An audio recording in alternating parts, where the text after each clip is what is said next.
सच करतार कहते हुए गुरु पीर साईं लोग संत फकीर महात्मा उन्होंने अपनी इबादत कर अपने रूहानी इल्म से ज्ञान से रूहानी ताकतों से संगत वादियों के दुख दूर किए, उनको सचखंड सतलोक में वास करवाया, उन पर रहमत की। तो गुरुओं पीरों संतों फकीरों ने पीर फकीर दुनिया पे क्यों आए, उनके आने का क्या कारण था? तो पीर फकीर जब सूफी संत, पीर जब गुरु को, पीर को, मुर्शद को, सदगुरु को, इसका सबका अर्थ जैसे वाटर पानी नीर जल, ये सबका एक ही मतलब होता है। ऐसे गुरु पीर जात सतगुरु मुर्शद, इस सबका भी एक मतलब होता है।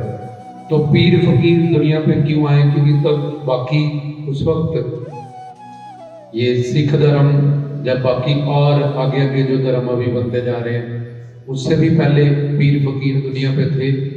जब हिंदुओं में सनातन धर्म में 4 वर्ण 4 आश्रमों के कारण ब्राह्मणों ने कहा कि हर कोई बंदा वेद शास्त्र ग्रंथ नहीं पढ़ सकता, पहले जनेयू धारण करो, बुद्धि रखो, ये करो, बहुत सारी शराब में डाल दिया गया कि तुम क्षत्रिय हो, तुम वैश्य हो, तुम शूद्र हो, तुम्हें वेद रामायण ग्रंथ पंथ पढ़ने का अधिकार नहीं। तो फिर ईश्वर की संतान सनातन के हम सब उसकी एक ईश्वर की संतान है, उसके लिए एक बराबर है। और मुस्लिम में शिया सुन्नी 2 में बंटवारा हुआ।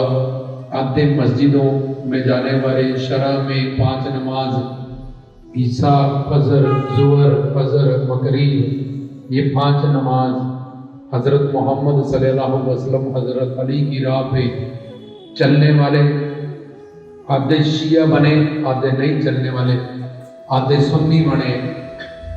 उन्होंने अपना खलीफा आगे गाइड करने, जैसे मोहम्मद जिन पे कुरान शरीफ उतरा, उनके दामाद हजरत अली, तो आधे इस राह पे चले और आधे जिन्होंने हजरत अली को आगे उनका उत्तराधिकारित्व नहीं माना, तो फिर वो अलग तरह से अबू बकर के दिखाए रास्ते पे चलते रहे। तो शिया सुन्नी वो भी 2 भाग में विभाजित हुए। तो ये जीव जिसने अपना कल्याण करना था, उसके लिए सारे रास्ते जब बंद होने लगे, हर जगह पे उसको कट्टरता में शरीयत में इस तरह से बांध दिया गया कि उसके कल्याण का रास्ता बंद सा होने लगा।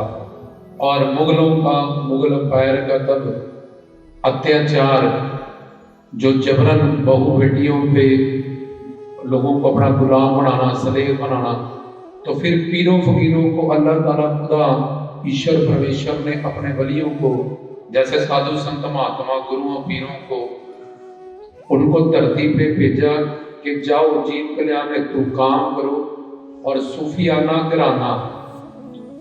सूफी मतलब जात पात वर्ण। हम जपजी साहिब पढ़ते हैं और जपजी जब किसी के अंदर प्रकट हो जाती है तो जाप साहिब पे वो पहुंचता है। तो जाप साहब के शुरू में वो पढ़ लेता है, चक्र चिन्ह और वर्ण जात रूप रंग न रेख भेद, कि जात पात वर्ण धर्म इन सबसे अल्लाह वाहे गुरु गॉड इन सबसे बाहर है। नर्मस्तम निर्धर्मे नर्मस्तम निर्कर्मे, वो किसी कर्म कांड में, वो किसी धर्म में नहीं बंधा हुआ, जिसको पाने के लिए सब धर्म है, सब पंथ है, लेकिन उसका खुद का कोई धर्म नहीं है, वो धर्मात्मा है, उसको पाने के लिए सारे धर्म बने हैं। जैसे दिवाली पे चीनी के अलग अलग खिलौने बनते हैं, लेकिन सब में चीनी होती है। इसी तरह से सोने गोल्ड में से हम अलग अलग चीजें बनाते हैं, मुंदरी, गोके, चैनिया, पंजेबे, कुछ और, तो उसमें भी सब में सोना आता है। ऐसे ही सूफी संतों को जब पीरों फकीरों को धरती पे भेजा गया, तो 4 रास्ते इस्लाम, जिसको कहते हैं इस्लाम जिंदाबाद, और मोमीन मुस्लिम, मोमीन होता अपने ईमान का पक्का, धर्म का पक्का, धर्म जिसको हम धारण करें। धर्म दो ही होते हैं, एक शरीर का, ये 5 महाभूतों का शरीर है, और 5 महाभूतों का संसार है। तो शरीर संसार में सही सही खाए उठे बैठे, इसलिए संसार को बनाया गया। इस शरीर को खाने पीने के लिए, तंदुरुस्त रखने के लिए, जिंदा रखने के लिए, लेकिन शरीर जिंदा है आत्मा के कारण। तो आत्मा के लिए अलग अलग पंथ, हिंदू, मुस्लिम, सिख, ईसाई, बौद्धी, जैनी, यहूदी, पारसी, ये 8 मत हिंदुस्तान में चलाए गए, ताकि आत्मा परमात्मा से मिले। अल्लाह हू मतलब आत्मा, अल्लाह मतलब परमात्मा। अवल अल्लाह नूर पाया मतलब अल्लाह मतलब वाहिगुरु, गॉड, ईश्वर, परमेश्वर, खुदा, राम, कृष्ण, शिव। इसलिए आत्मा के लिए परमात्मा, और इस शरीर संसार के लिए शरीर बना। अब हिंदू, मुस्लिम, सिख, ईसाई जब कोई भी ग्रंथ, पंथ इस आत्मा को परमात्मा से जोड़ने के लिए बना है। तो इसलिए 2 ही धर्म हो सकते हैं, किसी का आध्यात्मिक धर्म, आत्मा परमात्मा का, जो ये इस बात को समझ लेते हैं उनको गुरुमुख कहते हैं, और जो सिर्फ शारीरिक धर्म, सिर्फ इस शरीर के लिए सारी जिंदगी लगे हुए हैं, और शरीर के लिए व्यक्ति वस्तुओं के पीछे पागल हैं, और शरीर को ही सेटिस्फाइड करने के लिए वो अपने सारे जीवन को गंवा देते हैं, एंड में मर जाते हैं, और फिर पश्चाताप करते हैं, 84 लाख योनियों में भटकते हैं। उसको मन मुख कहते हैं। तो ये गुरमुख और मनमुख, जब उसको मोमीन जब काफर कहते हैं पीरों फकीरों की भाषा में, कि ये मोमीन है, पक्के हो गए हैं ईमान के, धर्म के, आत्मा परमात्मा, इसमें अल्लाह का ज्ञान, अल्लाह का आवाजा आवे।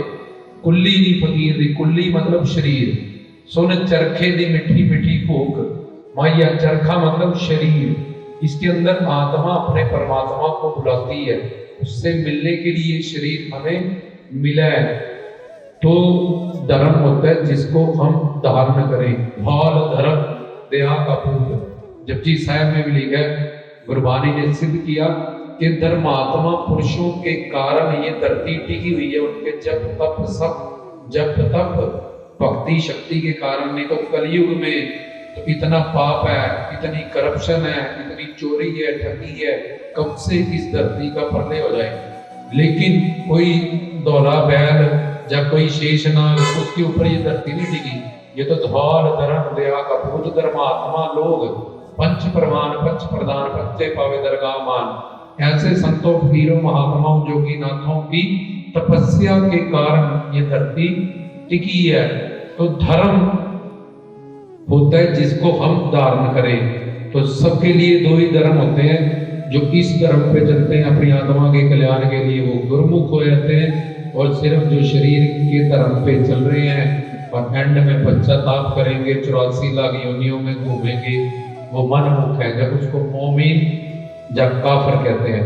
तो पीरों फकीरों को सूफियाना घराना, सूफी मतलब खालस, जिसको कहते हैं प्योर, ये खालस हो गया, प्योर हो गया, इसमें काम, क्रोध, लोभ, मोह, अहंकार मिट गया, इसीलिए ये खालसा हो गया, ये खालस हो गया।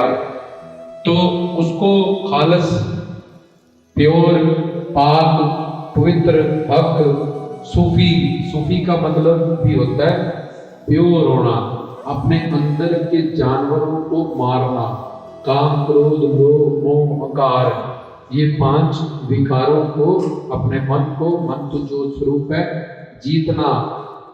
अवल अल्लाह नूर पाया, कुदरत के संबंधे, भाईचारे का, शांति का, अमन का, प्रेम का, एकता को लेके इस आत्मा और परमात्मा के धर्म को समझना। तो पीरों फकीरों ने दुनिया पे उतार लिया, दुनिया पे आए बाबा फरीद, ख्वाजा पीर, लखदाता पीर गौस के रूप में, ताकि उस वक्त का जो टाइम था उसको समझते हुए जीव के कल्याण हेतु सब रास्ते जब बंद हो चुके थे, तो शरा, शरीयत, तरीकत, मार्फत, हकीकत। और शरा में पहले तुम गुस्ल करो, स्नान करो, बाजू यहाँ तक दो, और यहाँ तक तुम टांगे दो, विक्रूली करो, यहाँ गर्दन तक तुम्हें अपने आप को पहले पाक पवित्र करना, 5 टाइम की नमाज अदा करनी है, जुम्मे की नमाज मस्जिद में अदा करनी है, ज़कात देनी है, खैरात अदा। ये बहुत सारे ऐसे रूल जो बना दिए गए जो कलयुगी जीव के लिए निभा पाना, कल पाना। जैसे बाणी में लिखा है, खंडे तिक्की वालों निकी, ज्ञान मार्ग शरा रहत नियम, इतना पक्का है कि कलयुगी जीव उस पर चल नहीं सकता। अगर चल सकता है तो इस तरह से है कि ज्ञान का मार्ग कृपाण की धारा, या खंडे हो तिखी भालो निक्की। इसका मतलब कि नंगी तलवार पे चलने के बराबर है अगर तुम ज्ञान मार्ग में, शरा में, कट्टरता में खुद को बांध लोगे तो। लेकिन भगवान किसको मिलेगा? जिनने प्रेम कियो तिन्ही प्रभ पायो। जो प्रेम मार्ग पे, भक्ति मार्ग में, गुरु ग्रंथ साहिब में भी सारे भक्तों की ही वाणी है। जो भक्ति मार्ग पे चलेगा, भक्तों के मार्ग पे चलेगा, संतों के मार्ग पे चलेगा, तो पीर फकीर वली संत ब्रह्म ज्ञानी अंतर्यामी योगी नाथ, इनके मार्ग पे, इनके तरीके पे जो चलता है उसको हकीकत जपजी से आनंद साहिब, जपजी जाप तत् सवैये जपई साहब आनंद, ये 5 वाणी है खालस प्योर होने के लिए। हमें इसकी समझ इतनी जपजी हमें करनी पड़ती है। जैसे अल्लाह की इतनी न जपजी करनी पड़ेगी कि जैसे एक पहले शराबी फ्री में शराब पीता है, शौक में पीता है, उसका दोस्त मिला देता है, लेकिन बाद में उसको आदत लग जाती है, वो उस शराब के बिना रह नहीं पाता। ऐसे ही हम ऐसी जपजी अल्लाह नाम की, वाहेगुरु नाम की, राम नाम की हमने करनी है, अभ्यास करना है कि उसके बिना हमसे राह ही ना जाए। उसके अंदर से हम वो जाप चुड़ते बैठते चलते फिरते हमारे जीवन में प्रकट हो जाए।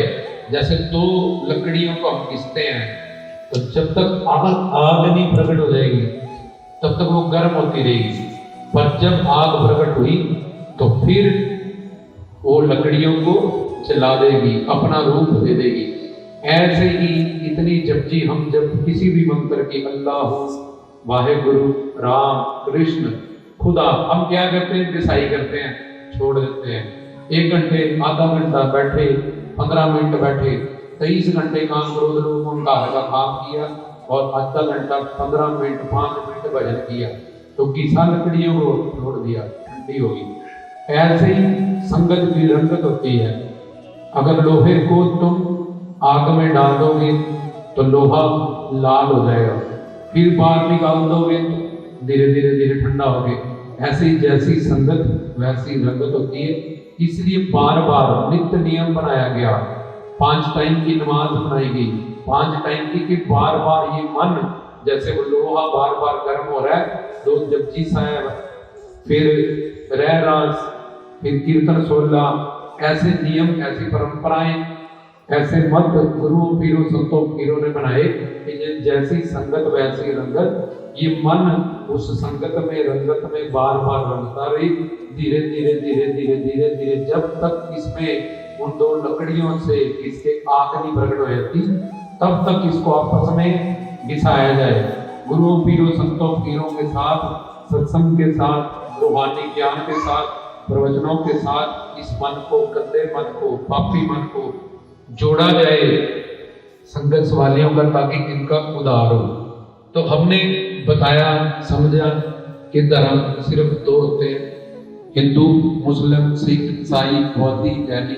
सिक्खी, सिक्ख्या, विखम विचार के परमात्मा से जुड़ने वाले जो विचार हैं वो सिख हैं, जो हमें उनसे जोड़े। ऐसे ही ला इलाहा इल्लल्लाह मुहम्मदुर रसूलुल्लाह, जो रसूल के, अल्लाह के जो प्यारे हैं, मतलब संत, उनके जो विचार हैं, उन पे जो ग्रंथ उतरे हैं, वो हमें अल्लाह ताला खुदा से जोड़ते हैं। ऐसे ही रामायण है कि राम का बोल है, ये जो संतों से बोला गया, तुलसीदास में से, कृष्ण जी से बोली गई भागवत गीता, ये भगवान का गीत है। तो इसलिए किसी भी तुम धर्म में जाओ, पंथ में जाओ, तो वो तुम्हें एंड यही तक पहुंचाएगा। आत्मा परमात्मा का धर्म भी वहाँ पे सिखाया जाता है। तो जो गुरुमुख लोग होते हैं, सत्संगी होते हैं, वो इन बातों को समझते हैं। तो पीर फकीर धरती पे इसलिए आए ताकि जीव का कल्याण हो सके। उन्होंने कलयुगी जीव के जीवन को देखते हुए और उसकी दिमाग की शक्ति को देखते हुए कि कल क्या खाया, 1 घंटा पहले क्या किया था, इसको ये भी याद नहीं है। तो इतनी इतनी शरह, इतने इतने कलमे कलाम, इतने इतने आयतें सूरतें, इतनी बड़ी बड़ी बानियां, श्लोक, ये कैसे याद रखेगा। तो उन्होंने जो शरीयत, तरीकत, मार्फत, हकीकत, जैसे तुम कह लो ज्ञान खंड, धर्म खंड, धर्म खंड, कर्म खंड, सच खंड, तो ये 5 खंड, सच खंड से पहले 4 खंड है। धर्म खंड, ज्ञान खंड, धर्म खंड, कर्म खंड, सच खंड जपजी साहिब है। और जपजी साहिब सेकुलर वाणी है, बाबा फरीद, कबीर, नामदेव, जयदेव सब उसमें बैठे। तो इसी को कहा जाता है तरीकत, मार्फत, हकीकत।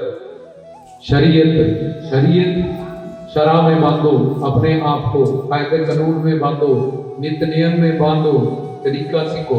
तो पीरों फकीरों ने, संतों महात्माओं ने, क्योंकि वो अल्लाह के वली थे, अल्लाह को उन्होंने पाया है। जो जिस रास्ते से आया होता है उसको उस रास्ते का पता होता है, इसलिए वो सचखंड से आए थे। उन्होंने हमें शरा से आजाद करते हुए, कट्टरता से आजाद करते हुए कि आत्मा का कोई धर्म नहीं, आत्मा परमात्मा की अंश है, अवल अल्लाह नूर उपाया, कुदरत के सब बंदे। कि जो गुरु मुस्लिम के पीर वली अल्लाह, नरगुर बाबा नानक जी ने भी कहा कि कुदरत के सब बंदे एक नूर थे, सब जगह उपजया, कि हम सब एक ही ईश्वर की, एक ही खुदा अल्लाह वाहिगुरु की संतान, कौन भले कौन मंदे। इसलिए कोई धर्म ग्रंथ पंथ छोटा बड़ा नहीं है, लेकिन उसको समझने वाले, उससे जुड़ने वाले, अपने संस्कार और कैसा प्रवचन, कैसा ज्ञान वो सुनते हैं, ये उस पर डिपेंड करते हैं। जब ब्रह्मज्ञानी लोग, संत महात्मा लोग किसी भी ग्रंथ की कथा करते हैं तो उसमें एकता होती है, उसमें प्रेम आता है, उसमें मोहब्बत आती है, भाईचारा आता है, शांति अमन का प्रतीक होता है। वो प्रचार, वो उनका प्रवचन संतों का, ब्रह्मज्ञानियों का, जिससे सब धर्मों में भाईचारा, एकता, शांति, अमन इसका प्रतीक है। क्योंकि ईश्वर की सब संतानें हैं, इसलिए कोई संतान, वो ईश्वर ये नहीं कहता कि मेरी ये संतान मुझे ज्यादा प्यारी है, ये संतान मुझे कम प्यारी है, या हम बलियां लगाएं उनको खुश करने के लिए, या बकर ईद मनाएं, बकरों को मारें, या देवी देवताओं के नाम पे बलियां दे, पीरों फकीरों के नाम पे बलियां दे। क्योंकि भगवान ने 84 लाख तरह के शरीर बनाए हैं। सब शरीर जैसे एक माँ दूसरे किसी बच्चे को अपने बच्चे से कत्ल नहीं कराती, ऐसे 84 लाख के 84 लाख शरीर और सब ग्रंथ पंथ ईश्वर को, अल्लाह गॉड वाहिगुरु खुदा को प्यारे हैं। नामदेव जी, रामानंद जी गुरु ग्रंथ साहिब बैठे हुए भक्त, कोई सतनाम कहता है, कोई पीठन कहता है, कोई गोविंद गोविंद का जाप करता है।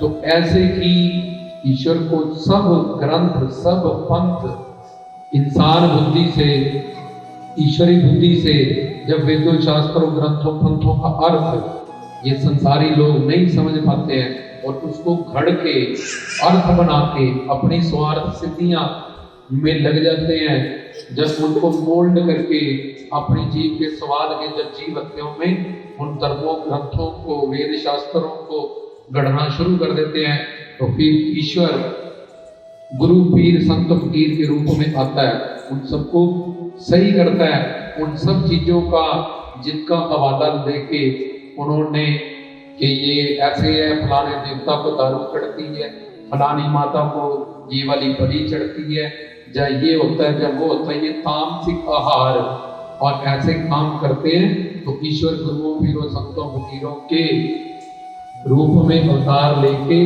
प्रकट होता है। जैसे पीरों फकीरों ने तरीका निकाला कि ये आत्मा का कल्याण कैसे होगा, इस जीव का कल्याण कैसे होगा, तो तरीकत, मार्फत, और हकीकत। ये था कि पीर फकीर दुनिया में क्यों आए, ताकि ये आत्मा मतलब हू और अल्लाह मतलब परमात्मा, वो उपदेश देते थे, नामदान देते थे। अल्लाह हू का कहीं भी तुम पढ़ेंगे, अल्लाह हू दी आवाज आए कुल्ली नी फकीर दी विचो, अल्लाह हू तुम्बा कहता है। सब कवालियों में कवाली इस आत्मा को परमात्मा से जोड़ने की कला, और जो जोड़े उसको कवाल कहते हैं। ये नहीं कि ऊपर ऊपर से गा के और चला जाए, तुम्हें पता ही ना हो हजरत अली कौन है, मोहम्मद सल्लल्लाहु अलैहि वसल्लम कौन है, हसन अली कौन है, हुसैन अली, ऐसा ज्ञान ऐसा इल्म उसमें हो, ऐसा दम उसकी कवाली में हो, ऐसा उसके प्रवचनों में दम हो कि जो इसको आत्मा को उस अल्लाह परमात्मा की से जोड़े, उसका मेल कराए, उसको शांति हो। कला म्यूजिक नहीं, उसके बोल में, उसके कलाम में कला हो, ईश्वर से हमें जोड़ने की, अल्लाह खुदा से हमें जोड़ने की। तो गुरुओं पीरों से, पीरों फकीरों ने, पीर मतलब भगत, पीर मतलब गुरु, जिसने प्रेम से, जिनने प्रेम कियो।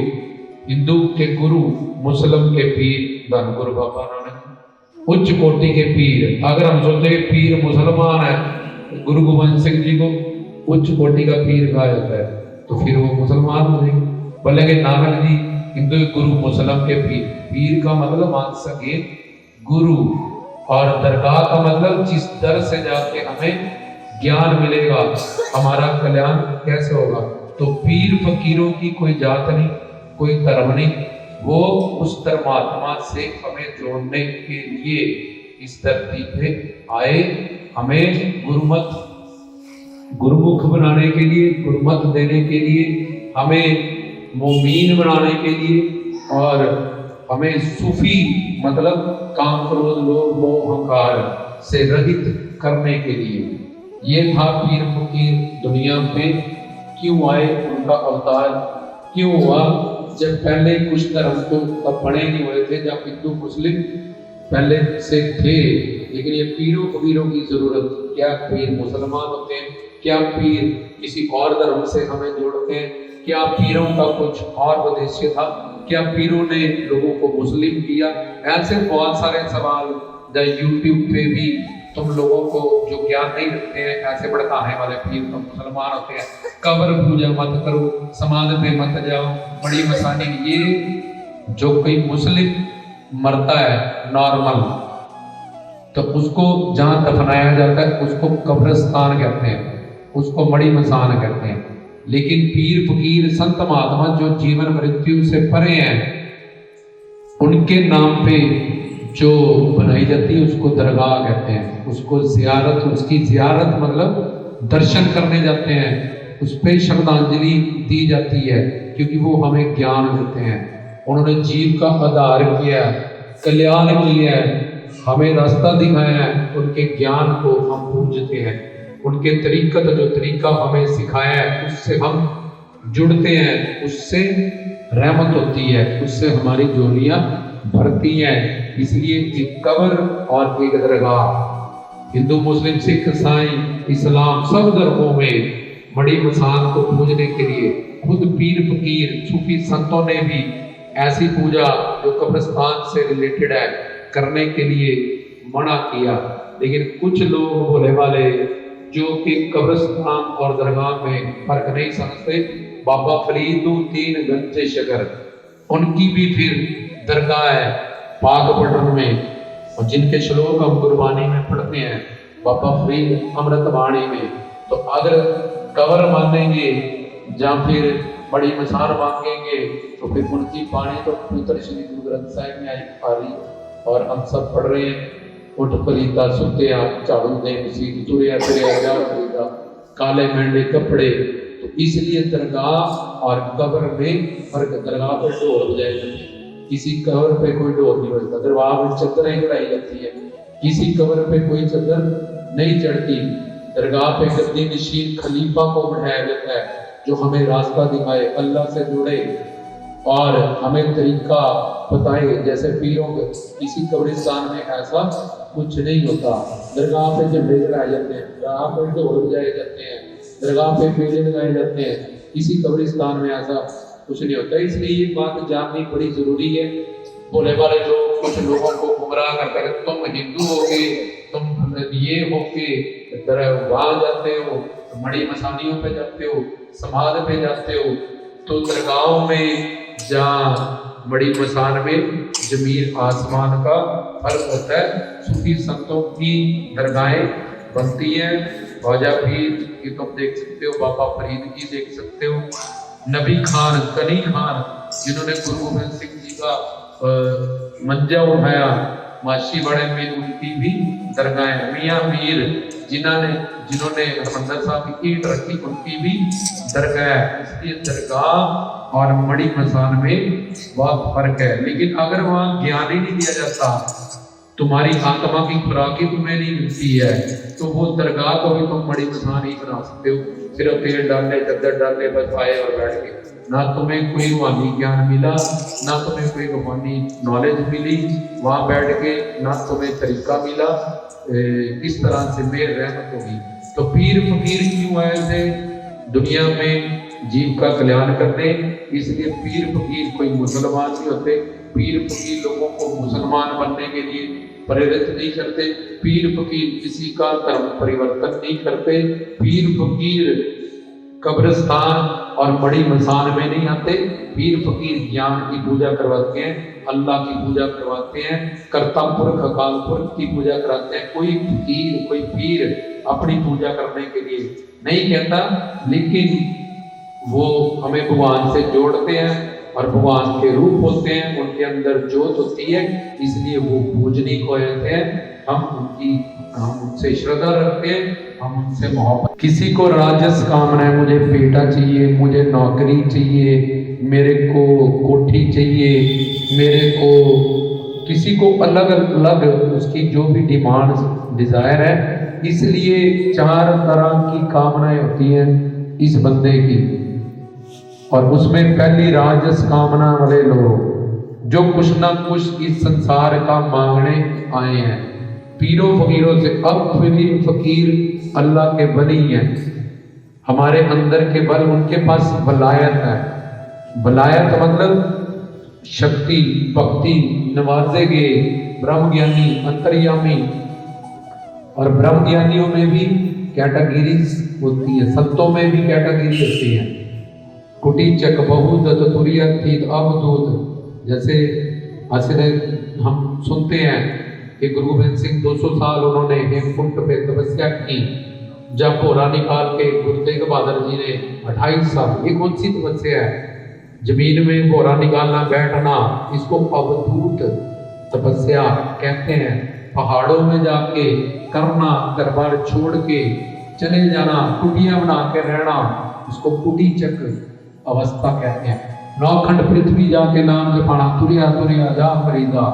नौखंड पृथ्वी बाबा फरीद गए, फरीदकोट, फरीदाबाद, फैसलाबाद, फिरोजपुर, ये उनके चरणों से बने। गुरु नानक जी के नाम, तो इसको तुरियातीत अवस्था कहते हैं। संत की, ऐसे संतों में भी कई कैटेगरीज होती है, ऐसे बलियों में भी बहुत सारी कैटेगरीज होती है। जो अल्लाह के नवाजे होते हैं, अल्लाह के बंदे होते हैं, उनको अलग अलग ड्यूटियां अल्लाह पाक खुदा ने दी होती है जीव का कल्याण करने के लिए। जो बात हम समझ रहे थे वो ये कि हम दरगाह पे, कब्रिस्तान में नहीं, मड़ी मसान में नहीं, क्योंकि दरगाह वालों के पास पंच प्रमाण, पंच प्रधान, पंचे पावे दरगाह मान। ये तुर दरगाह से आए हैं, सचखंड से आए हैं, सतलोक से आए हैं। तो इन्होंने अपने, किसी ने सरबंस लुटाए हैं, किसी ने भूखा प्यासा रह के 25 साल, 30 साल, 50 साल अल्लाह की बंदगी की है, अल्लाह से वरदान पाए हैं, अल्लाह से आशीर्वाद पाए हैं, खुदा से। उनके बंदे हैं ये, उनके फकीर हैं ये, प्रवान हैं ये, प्रधान हैं, उनके प्यारे हैं, उनके नवाजे हुए हैं। तो इसलिए हमें 4 कामनाएं, पहली कोठी मिले, कार मिले, नौकरी मिले, प्रमोशन मिले, इस संसार से जुड़ी हुई कोई ना कोई कामना हमें संसार में हमें दरगाह पर लेके आती है। दूसरी सात्विक कामना कि यार सेवा सिमरन भक्ति के लिए, आत्मा के कल्याण के लिए हम वहां जाए, मोक्ष मुक्ति मिल जाए, हमारी आत्मा का कल्याण हो। सारी जिंदगी सारा दिन पूरा हफ्ता घर परिवार के लिए सोचते हैं और अपनी आत्मा का कल्याण भी होना चाहिए। तो हमें ये सात्विक बनने होते हैं जो सेवा सिमरन के लिए भी टाइम निकालते हैं। पाते हैं आज वीरवार है, आज एतवार आज लंगर बताएंगे, आज छुट्टियां संभालेंगे, क्योंकि उनके अच्छे संस्कार अच्छे पुण्य ज्यादा उदय रहते हैं, सात्विक पर्सन होते हैं। पर वो भी कोई ना कोई कामना मुक्ति हो जाएगी, 84 लाख में नहीं भटकेंगे। तो मोक्ष पाने के लिए या मुक्ति पाने के लिए या सेवा सिमरन भक्ति लंगर बरताने के लिए, झाड़ू पोछा करने के लिए, ऐसी चीजों से दरगाह पर आते हैं। तीसरे तामसिक बंदे, वो जादू टोना इल्म हो गया, इसने पकड़ लिया, फलाने रिश्तेदार ने ये कर दिया, इसने कपड़ा काट लिया, इसने बूटा दिया, इसने वो कर दिया, इसने संदूर फेंक दिया घर के बाहर, इसको पकड़ लिया किसी को, इसकी पूरी नजर। ऐसे तामसिक कामनाओं को लेके लोग दरगाह पे आते हैं।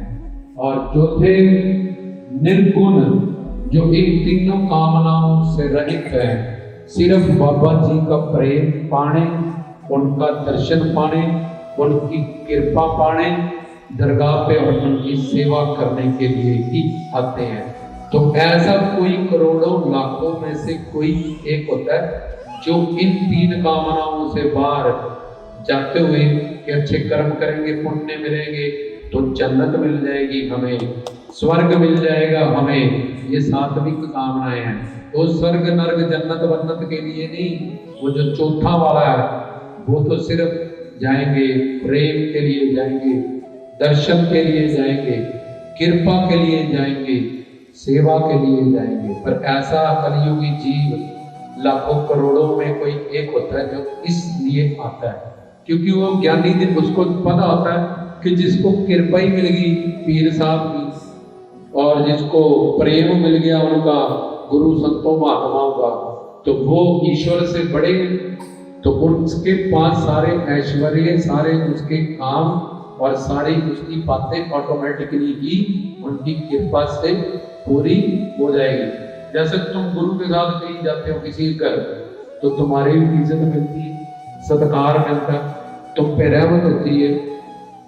ऐसे ही तुम पुलिस स्टेशन रिपोर्ट लिखाने जाओ तो पीछे ही फोन कर दे कोई मंत्री, तो उसको मुंशी को फोन आ जाता है, तो तुम्हारे हक में वो सब कुछ करता है, तुम्हारी सुनवाई होती है। ऐसे ही जो गुरु से प्रेम करता है, पीर से प्रेम करता है, कृपा सेवा के लिए आया है, उसके पीछे पीर है, संत है, महात्मा है, गुरुजन है, भक्ति है, शक्ति है, तो वो उस पर ऑटोमेटिकली उसके संसारिक काम जो है अपने आप, जैसे उस फोन से मंची पे प्रेशर हो गया और उसको वैसे वैसे ही लिखना पड़ा, सुनना पड़ा।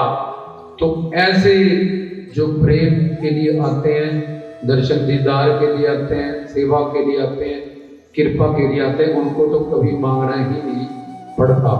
पर ऐसा कोई हजारों में करोड़ों में एक होता है। तो हमें 4 तरह की कामनाएं यहाँ पे लाती हैं। ये बात हमने सीखी कि किसी को राजस कामना ले गई है, और बाबा जी जब पीर फकीर जब गुरु ये समर्थ है, अंतर्यामी है, ब्रह्म ज्ञानी है, इनके पास शक्ति है। तो जैसे समंदर के ऊपर ऊपर लहरें हैं, पर अगर शंख बाणे हैं, सिप्पियां बाणी हैं, नग बाणे हैं, तो अंदर गोता मारने पड़ता है। इसलिए ये जो चौथे वाले हैं ये ऐसे गोताखोर होते हैं, वो शंख सिप्पियां ऊपर ऊपर लहरों के, ये पुजारी नहीं होता कि बस ये काम हो गया तो बस खत्म, चौकिया क्या जाना क्या लेना। तो उनका मकसद प्रेम सेवा दीदार ये सब कुछ होता है। तो 4 कामनाएं हमें दरबार पर लेके आई हैं, किसी की राजस, किसी की तामस, किसी की सात्विक और किसी की निर्गुणा। तो अब संसार में अगर हमें कोई कामना होती है कि हमने कार लेनी है, तो कैसे पूरी होती है वो? तुम्हारे अंदर कामना हुई कि मुझे कार लेनी है, अब तुम संकल्प करोगे।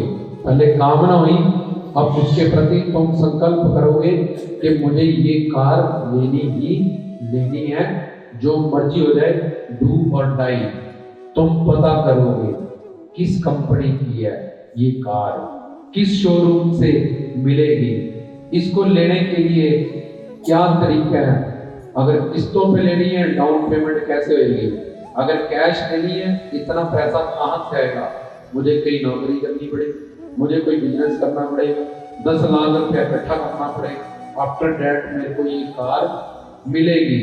तो तुमने जो कामना की उसके प्रति संकल्प लिया, तो तुमने पता किया सब कुछ उसके प्रति, और फिर जब तुमने उतना पैसा कमा लिया जिससे तुम इंस्टॉलमेंट दे सको, जिससे तुम पूरी रकम दे सको, तो वो अगर तुम्हारा संकल्प पक्का है उस कार को लेने के लिए, उस एक्टिवा स्कूटर को लेने के लिए, डू और डाई किसी भी तरह से तुम वो पैसा कमाते हो और उस कंपनी से जाके ऐसा उस संकल्प को पूरा करने के लिए कर्म करते हो, नौकरी करते हो या बिजनेस करते हो, तो उसकी जो रिक्वायरमेंट्स तुमने सारी पता की है उस सब को कर्म करके तुम पूरा करते हो, उसका फल ये होता है कि वो कार तुम्हारे घर में आके खड़ी हो जाती है।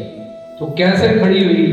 तुम्हारी कामना फल में कैसे बदली? तुमने उस कामना के प्रति दृढ़ संकल्प लिया कि ये मैं इसको लेके ही छोड़ूंगा, मैं इसको पाके ही छोड़ूंगा, और तुमने वैसा कर्म किया जिससे वो कार तुम्हारे घर में खड़ी हो और वो कार तुम्हें मिले।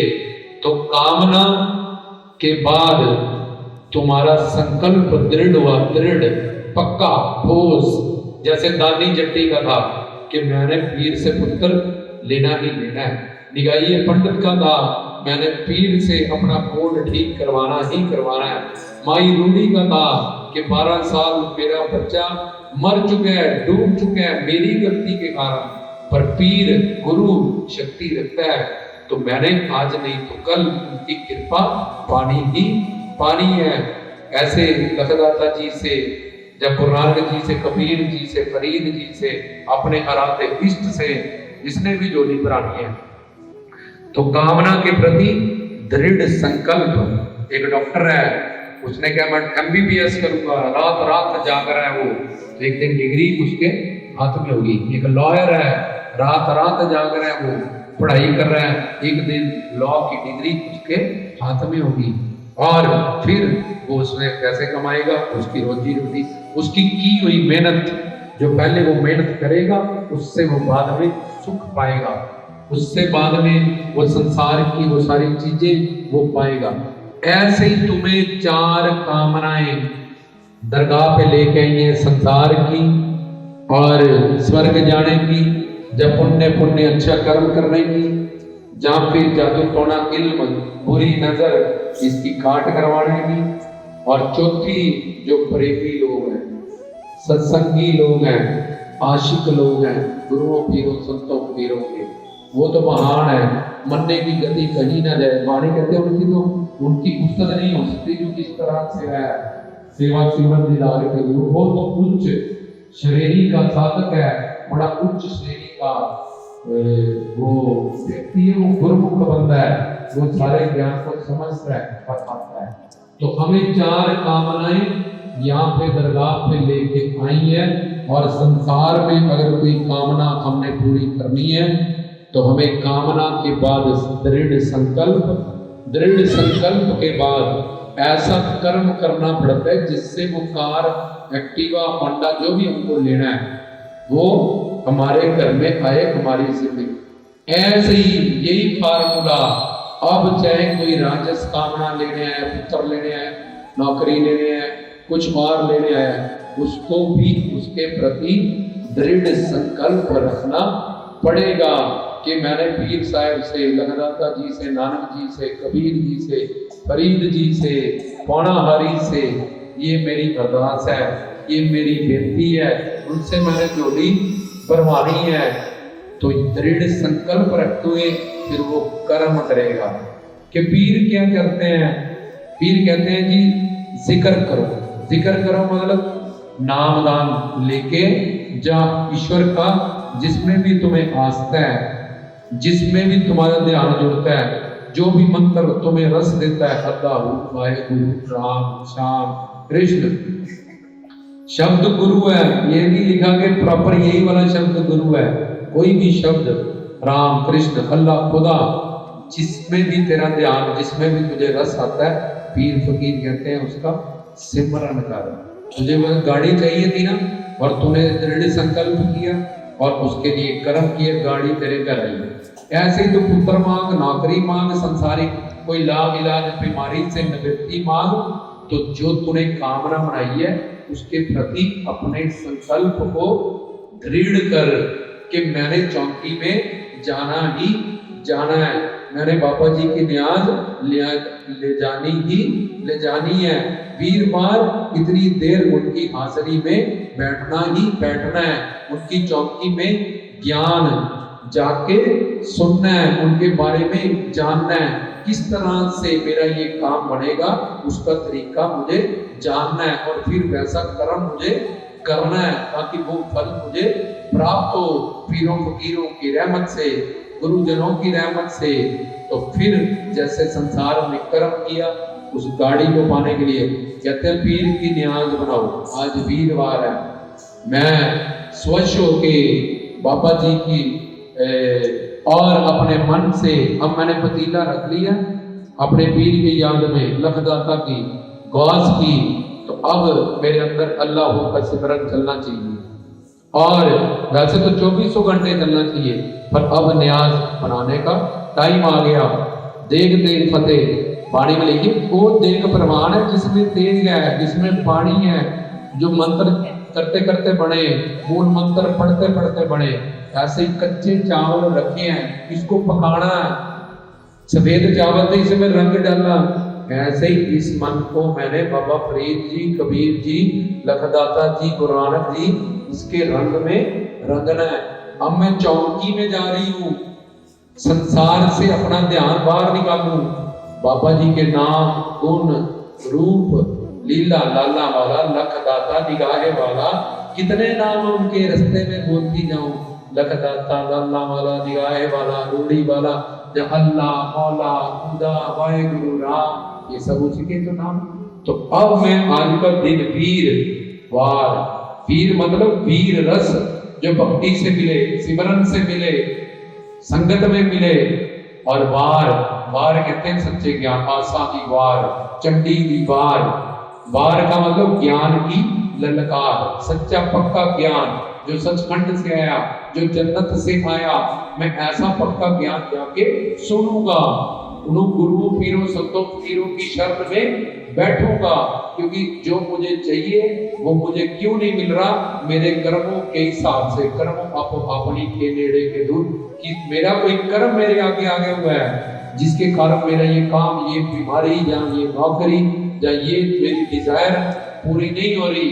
तो मैं इस कर्म को बाबा जी की कृपा से, रहमत से, तरीका देख के, जैसे माली देखता है कि ये मैंने गार्डन सजाया है, बाग सजाया है, लेकिन इसमें जंगली घास उगने लगा, इससे पहले ये जंगली घास पूरा गार्डन खराब कर दे, मैं इस घास को उखाड़ के बाहर फेंकूं, नहीं तो मेरा सारा गार्डन खराब हो जाएगा। ऐसे ही मेरे बुरे कर्म मेरे आगे आए हैं, इससे पहले ये मेरी जिंदगी तबाह कर दे। मैं पीरों फकीरों, गुरुजनों के पास जाके इसकी युक्ति प्राप्त करके, इसका ज्ञान प्राप्त करके, इन कर्मों को भजन, सेवा, सिमरन से, चौकियों से, बाबा जी की न्याजों से उखाड़ के अपनी जिंदगी से बाहर करूं और उनकी कृपा की पात्रता बनाऊं। दानी जट्टी की तरह, माई रूढ़ी की तरह, निगाहिए पंडित की तरह, चस्पत लखपत की तरह। तो चाहे वो सज्जन ठग थे, सदना कसाई थे, वाल्मीकि, सूरदास जी थे, अजामिल थे, बड़े से बड़े दुरात्मा जिन्होंने पहले पाप आत्माओं का काम किया, वो भी संत महात्मा महापुरुष बने, उनकी भी जोड़ियां भरी गई। क्यों औलाद नहीं मिली दानी जट्टी को? 8 साल दानी जट्टी उजागर से, क्योंकि ऐसे कर्म थे। तो जब समझा, चौकी में गई, न्याज बनाई, पतीला रखा कि मैं इतना खर्च करती हूँ अपने सूटों पे, अपने बच्चों पे, इसलिए मैं पीर की आज न्याज बनाऊंगी, अच्छी न्याज बनाऊंगी। उसमें बाबा जी के लिए खोपा गरी डालूंगी, सौंफ डालूंगी। और ये मेरे पीर की, मेरे गुरु जी परमात्मा की बंदों की ये न्याज है। तो मैं अच्छी से अच्छी न्याज बाबा जी के लिए तैयार करूंगी। वो तो भाव के भूखे, वो तो प्रेम के भूखे हैं। इसलिए इस मन पे जैसे कच्चे चावलों पे रंग चढ़ गया ना उबलने से, ऐसे ही ये न्याज बनते बनते मेरे को भी पीर का रंग चढ़ना चाहिए, मुझे बाबा जी की बातों का रंग चढ़ना चाहिए, उनके बताए हुए तरीके का रंग चढ़ना चाहिए। तो अब मैंने न्याज रख दी है और मैं चौकी में जा रही हूँ। घर परिवार संसार सब कुछ जहाँ मैंने जुतियां उतार दी हैं, वहां मैं, बाबा जी तो सर्वंतर्यामी है, ब्रह्म ज्ञानी है, शक्ति भक्ति उनको सब पता है। उन्होंने कृपा करके मुझे यहाँ बुलाया बिठाया, तो मेरे उन पापों को काटने के लिए, उन कर्मों को धोने के लिए जिससे मैं दुखी हूं, जिससे मेरा काम फंसा है। लेकिन मैं क्या कर रही हूँ, सत्संग कीर्तन में जाके अपने घर परिवार संसार का, रिश्तेदारों का चिंतन कर रही हूँ। तो एक मन मेरा गंदा, ऊपर से जिन कारणों से मेरे काम फंसे हैं, ये मन को जब साफ शुद्ध पानी से धोगे तो मन साफ होता जाएगा। लेकिन मैंने जो संसार घर परिवार पे किया, वही दरबार मंदिर मस्जिद गुरुद्वारे में किया। गंदे पानी को, गंदे कपड़े को गंदे पानी से ही धोया। इसलिए मैंने इतनी चौकियां भर रही, तब भी मेरा काम नहीं बन रहा। मैं इतनी न्याज़ें ला रही, तब भी मेरा काम नहीं, क्योंकि मुझे पता ही नहीं है न्याज बनती कैसे है। पीर ने हमें न्याज में सिखाया क्या है, न्याज लाने का तरीका क्या है, न्याज मंजूर कराने का तरीका क्या है। तो हमने ये सब कुछ, जैसे कामना के बाद संकल्प किया, संकल्प के बाद कर्म किया, कर्म के बाद फल हमारे हाथ में है।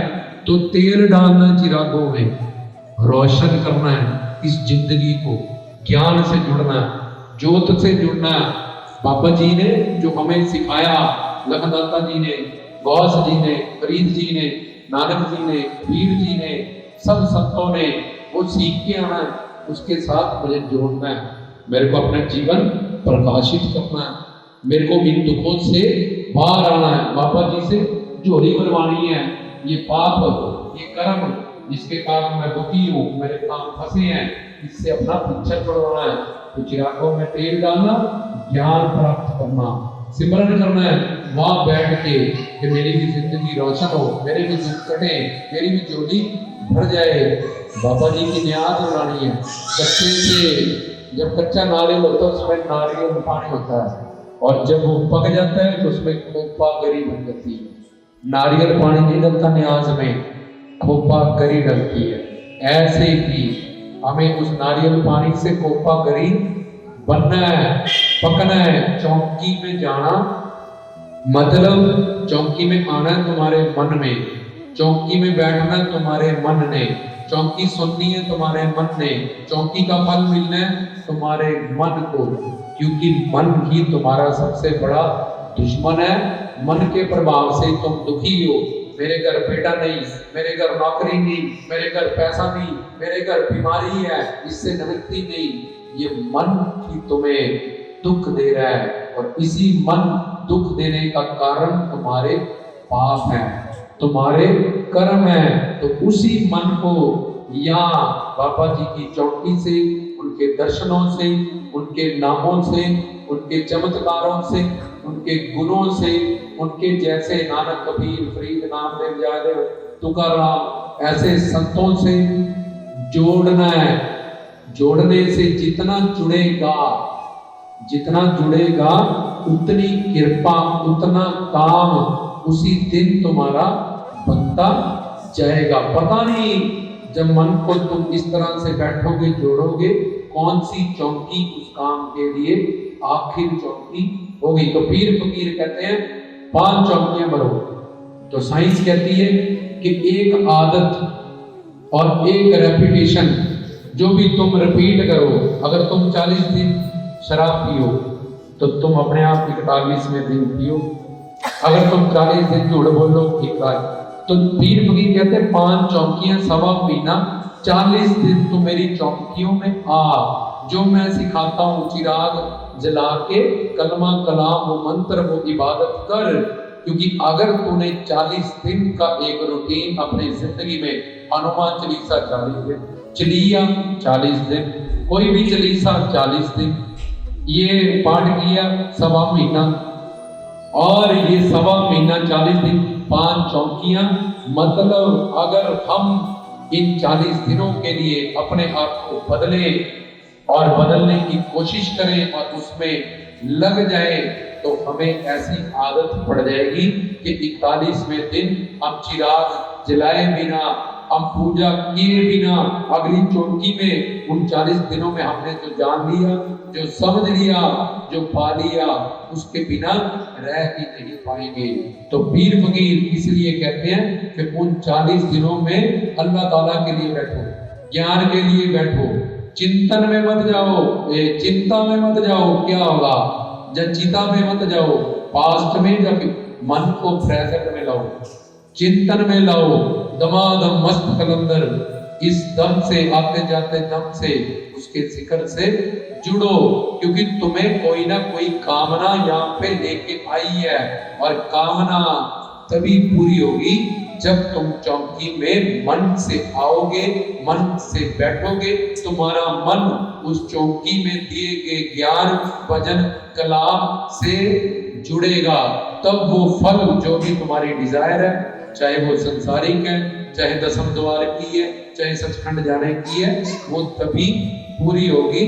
पीर को मानना, पीर की बात मानना, पीर के तरीके पे चलना, इसको पीर को मानना कहते हैं। कोई पे आंधी आएगी, चिराग बुझ जाएंगे, चद्दर उड़ जाएंगे।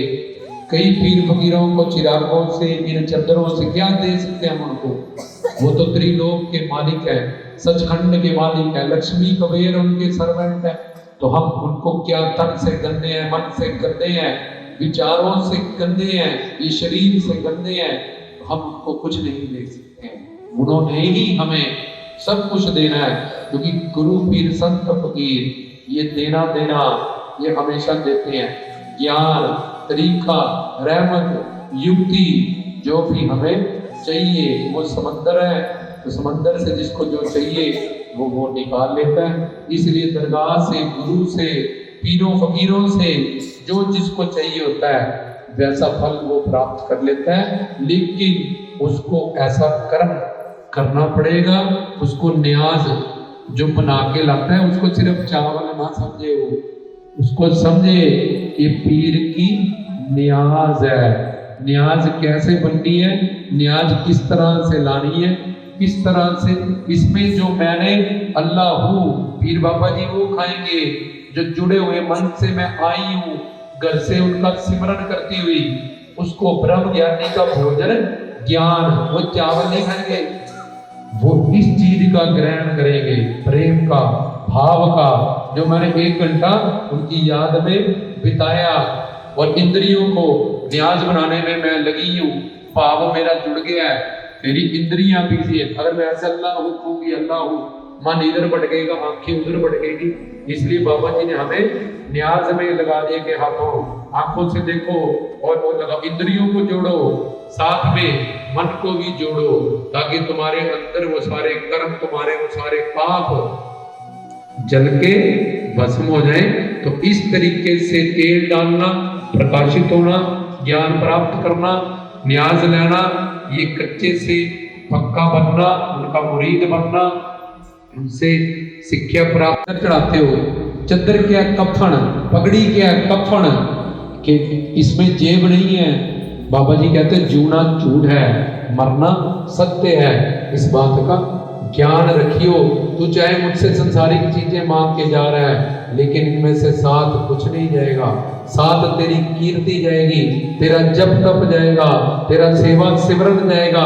यहाँ बैठ के तू चौकियां भर रहा है, सेवा कर रहा है, वो तेरे साथ जाएगा, तेरा सहायक होगा। चाहे तू मांग जो मर्जी, तो चौकियों पे आया, न्याजे लेके आया, श्रद्धा से आया, विश्वास से आया, इसलिए भक्ति करके राक्षस लोग भी अगर कुछ मांगते हैं, सेवा करके भक्ति करके, रावण ने सोने की लंका मांगी, हिरण्यकशिपु ने मांगा, प्रहलाद के पिता ने दिन में ना मरूं, रात में ना मरूं, अस्त्र से ना मरूं, शस्त्र से ना मरूं, अंदर ना मरूं, बाहर ना मरूं, देवता से ना मरूं, और उसकी वो सारी फरियादें पूरी हुई। इसलिए हमारी सारी फरियाद पीर फकीर संत महात्मा पूरी करते हैं, लेकिन जिसको तरीका आयत है, जिसको रमज आ जाती है, जिसको कामिले मुर्शिद, कोई पूर्ण गुरु, पूर्ण सदगुरु समझा देता है कि कृपा पाने का तरीका क्या है, तो आज हमने समझा, जाना। 4 तरह की कामनाएं हमें दरबार पे लेके आती हैं, और वो कामना संकल्प करने से और उसके अनुकूल, अगर दिल्ली जाना है तो दिल्ली तुम चलोगे तभी रास्ता आएगा। तुम जा रहे हो जम्मू पे तो दूर होते जाओगे तुम, इसलिए वैसा कर्म करो। न्याज लाओ, चौकी में आओ, चौकी में जब बैठ गए 1 घंटा, तो जहां जुतियां उतारी हैं वहीं पे तुम्हारा संसार जमा आना चाहिए। और यहाँ बाबा जी के नाम, गुण, रूप, लीला, धाम, संत, सिर्फ वो ब्रह्म ज्ञानी है, अंतर्यामी है, उनको पता है। यहाँ के क्या बताओगे, उन्होंने तुम्हें घर से बुलाया है, दुख दारू सुख रोग व्या, कोई ना कोई दुख तुम्हारी जिंदगी में आया है, इसलिए तुम यहाँ आए हो और बैठे हो, उस दुख को काटने ही बुलाया है, तुम्हारी झोली भरने ही बुलाया है। ये तो तुम अपने घर पे ही रहते, उनकी कृपा हुई है तुम पे, जो तुम दरबार तक पहुंचे हो, यहाँ आए हो, कोई अच्छा फल, कोई पुण्य तुम्हारा फलीभूत हुआ, जो तुम इस गेट के अंदर आए और इस प्रवचन में बैठे। अब आगे का काम, जैसे डॉक्टर के पास चले गए एंड सो तुमने अपनी डिजीज बता दी, I am suffering from this disease, and जो डॉक्टर ने तुम्हें एक पर्ची दी, उस पे दवा लिख के दी, उस दवा और उस प्रिस्क्रिप्शन के हिसाब से तुम मेडिकल स्टोर गए, यू हैव टू बाय, तुमने वो मेडिसिन को खरीदा, आफ्टर दैट तुमने उसको खाया, तुम्हारे पेट में गई, तो आफ्टर दैट उसके बाद तुम्हारी वो बीमारी गई, तुम तंदुरुस्त हुए। ऐसे ही तुम्हारे अच्छे कर्म, तुम्हारे पुण्य, जब कोई दुख तुम्हें यहाँ पे लेके आया है और हम तुम्हें ये दवाई दे रहे हैं, ये दवाई, ये पर्ची, तुम जाके पर्ची की पूजा करोगे। अगर जो मैं बातें कर रहा हूँ सिर्फ सुन के चले जाओगे, अपनी जिंदगी में नहीं लाओगे, तो तुम डॉक्टर से पर्ची ले आए, पैरासिटामोल, डिस्प्रिन, 2 गोली सुबह, और इसकी पूजा करते जा रहे हो, ओम जय जगदीश हरे, या कुछ भी, तो तुम पर्ची की पूजा कर, पर्ची में जो लिखा है वो दवाई तुमने नहीं खरीदी और उसको खाया नहीं, और उसके साथ जो परहेज बताए किए नहीं, तो फिर तुम ठीक नहीं हो सकते। ऐसे ही अगर तुम यहाँ जो बताया जाता है, यहाँ जो सिखाया जाता है, वो बातों को मान के उस पर अमल करके अपनी जिंदगी का हिस्सा बनाओगे। जैसे दवाई खाने से वो बीमारी जाती है, रोटी खाने से सिर्फ मांस, खून, विरे, मज्जा, हड्डी सब कुछ होता है, अपने आप तुम सिर्फ रोटी अंदर फेंक दो मुंह से, और तुम बोलोगे कान से फेंकनी है, नहीं जाएगी, आग से फेंकनी है, नहीं जाएगी। ऐसे ही जिसको पता है चौकी सुनने का, 5 चौकियों का, न्याज का, तेल का, मुर्शिद का, चदर चढ़ाने का, क्या इसमें मैं क्या कर रहा हूँ, कैसे ये दवा मैंने खानी है, और जो रोटी हजम हो जाएगी उसके 8 चीजें आयुर्वेद के हिसाब से बन जाएगी, बाकी वेस्टेज होके निकल जाएगी। ऐसे ही जितना मन तुम्हारा यहाँ चौकी से जुड़ जाएगा, जितने %, अगर 10 किलो आटा है एक तकड़ी में और उठा के 1 किलो इधर कर दिया, कितना रह गया, कितना रह गया, 9 किलो। एक और कर दिया, कितना रह गया, एक और कर दिया। ऐसे ही अगर तुम्हारी चौकियों का, 5 चौकियों का 10-15 का काम है, तो एक एक जब बढ़ता गया तो तुम्हारा उतना उतना काम उसी वक्त, ये नहीं कि आज चौकी बनी तो कल उतना काम तुम्हारा, उतनी रहमत, उतनी कृपा उस काम के लिए तुम्हें उसी दिन उसी वक्त मिल जाएगी। वो सांचे दरबार की एक तरफ सूर्य उदय होता है और एक तरफ क्या आता है, अंधकार मिटता है।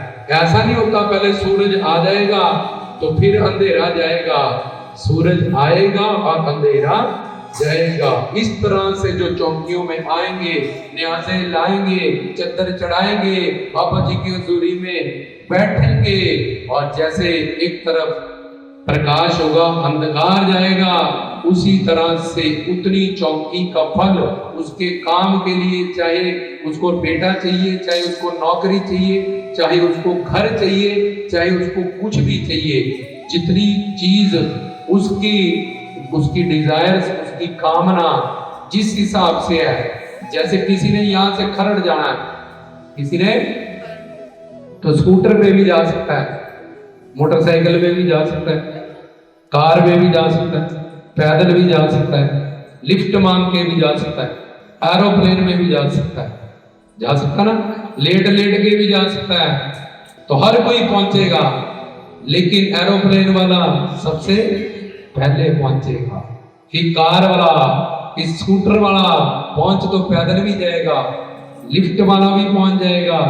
इसलिए तुमने कार में जाना है तो कार बनाओ, उतना मन जोड़ो, उतनी इन बातों में अमल करो। इसलिए तुम साइकिल जितना अमल करते हो पहुंच तो तुम भी जाओ, पैदल जितना अमल करते हो पहुंच चले तुम भी हो। पर वो जो पहुंच गया उसके पास एरोप्लेन था, उसके कर्म अच्छे थे, उसके पास कार थी, तुम्हारे पास साइकिल है। इसलिए तुम भी यहाँ बैठ के समझ के इन बातों से जुड़ के अपने लिए एरोप्लेन बनाओ और उड़ के जाओ। वो सांचे दरबार की है।